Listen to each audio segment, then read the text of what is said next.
بسم اللہ الرحمن الرحیم قال النبی صلی اللہ علیہ وسلم ارحموا من فی الارض یرحمکم من فی السماء۔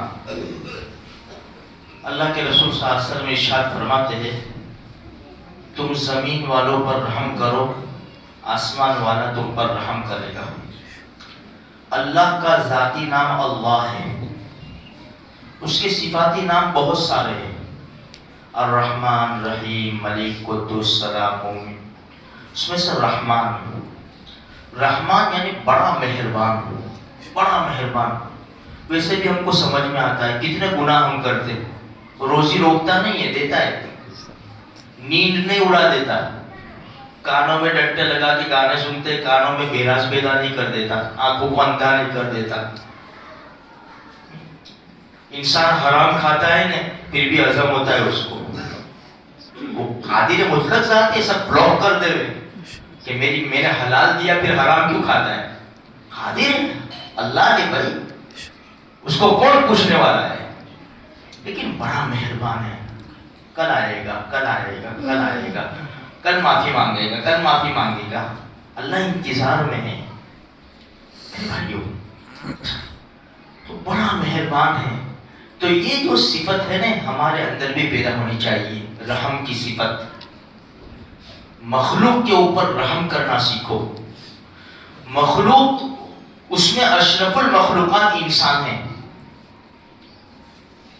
غیر قوم دیکھتے نہیں ہو، انسانوں کو مارتے اور کتوں کو پالتے، کتنا پیار کرتے، انسانوں سے نفرت کرتے، جانوروں سے پیار کرتے۔ حالات تو دیکھو دنیا کے، ہم وہ قوم نہیں ہیں۔ ہم کو ہمارے نبی نے بڑی زبردست تعلیم دی ہے، انسانیت کے اوپر رحم کرو۔ ہمارے نبی نے تو جانوروں کے اوپر رحم کرنا سکھلایا ہے، تو انسانوں پر بدرجہ اولا رحم کرنا چاہیے ہم کو۔ حضرت عبداللہ ابن مسعود رضی اللہ تعالیٰ عنہ کی روایت ہے کہ ہم سفر میں تھے اللہ کے رسول صلی اللہ علیہ وسلم کے ساتھ۔ اللہ کے رسول اپنی ضرورت پوری کرنے گئے، اتنے میں ایک چڑیا آئی دو بچوں کے ساتھ، سرخ رنگ کی چڑیا دو بچوں کے ساتھ آئی۔ ہم نے اس کے دونوں بچے پکڑ لیے، پکڑ کے نے اس کو رکھ دیے۔ وہ چڑیا، اس کی ماں، بچوں کی ماں ہمارے سروں پر منڈلانے لگی۔ اللہ کے رسول تشریف لائے، اللہ کے رسول سمجھ گئے۔ اللہ کے رسول نے ہم سے پوچھا کہ کس نے اس کے بچوں کو پکڑ کر اسے ستایا ہے، چھوڑ دو اس کے بچوں کو۔ چھوڑ دیا صحابہ کرام نے۔ دیکھا اللہ کے رسول، اس کی ماں تڑپ رہی ہے، بچوں کے بغیر جائے گی نہیں۔ آج بھی انسان و جانور سب میں اپنے بچوں کے خاطر ماں باپ جان دینے کے لیے تیار ہو جاتے ہیں۔ ہاں، اللہ پاک اولاد کو بھی صحیح سمجھ دے دے، ورنہ سمجھ اس وقت آئے گی جب خود کی اولاد ہوگی۔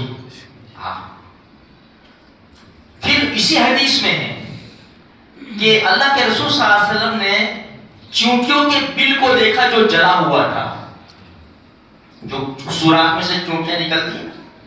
اللہ کے رسول نے پوچھا کس نے جلایا ہے؟ صحابہ نے فرمایا رسول ہم نے۔ ایک جگہ ڈیرا ڈالا آرام کرنے کے لیے، دیکھا کہ چونٹیوں کا بل ہے، بس جلا دیا اس کو کہ آرام کریں گے۔ کس نے جلایا ہے؟ ہم نے۔ اللہ کے رسول نے فرمایا یہ جلانے کی صفت صرف اللہ ہی کی ہے، اللہ ہی آگ سے عذاب دے سکتا ہے، تم آگ سے عذاب نہیں دے سکتے۔ اب یہ دیکھو چونٹی، کتنی چھوٹی سی مخلوق، ہم نے دیکھا، ہم بیٹھے ہوئے ہیں، چونٹی ہے کر ہنستے ہیں۔ ایک بزرگ کا واقعہ ہے، شکر لینے گئے تو وہاں سے شکر لے کے گھر میں کھانے کی تو دیکھا کہ ایک چونٹی چل رہی، ایک۔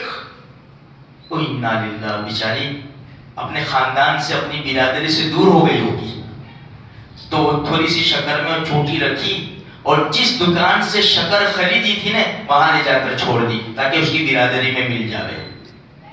یہ ہے مخلوق کے اوپر رحم۔ ہم انسانوں کے اوپر رحم نہیں کرتے میرے بھائیوں، کیا جانوروں کے اوپر رحم کریں گے میرے بھائی؟ آج اس لیے حدیث سنائی، رمضان سامنے ہے، اللہ ہم سب کو نصیب فرمائے۔ اب جس کا بھی تھوڑا سا آگے پیچھے کوئی معاملہ ہو، رحم کر جاؤ، اگر اپنی استعداد ہے معاف کرنے کی، حق نہ لینے کی، اپنی طاقت ہے، چھوڑ دو، مل جاؤ، اللہ قیامت کے میدان میں دے دے گا میرے بھائیوں۔ جو بھی آپس کی ناچاکی ہو، رشتہ دار ہو، پڑوسی ہو، اپنے دل کو صاف کر لو، کینہ دور کرو، دشمنی دور کرو، اس لیے کہ ہمیں روزے رکھنے ہیں، ہمیں تراویح پڑھنی ہے، اللہ کے قرآن کی زوردار تلاوت کرنی ہے، اللہ سے دعائیں کرنی ہے۔ دل میں بغض ہوگا نا، مزہ نہیں آئے گا میرے بھائیوں۔ نماز پڑھیں گے تو پھر وہی برے خیالات آتے رہیں گے، اس لیے کوشش کرو، اپنے دل کے اوپر پتھر رکھو، من تواضع للہ رفعہ اللہ، جو اللہ کے لیے اپنے آپ کو جھکائے گا نا، اللہ اس کو بلند کرے گا، مٹا دے اپنی ہستی کو، اگر کچھ مرتبہ چاہے کہ دانا خاک میں مل کر گلے گلزار ہوتا ہے۔ اللہ مجھے بھی توفیق دے، آپ سب کو بھی توفیق نصیب فرمائے۔ آمین۔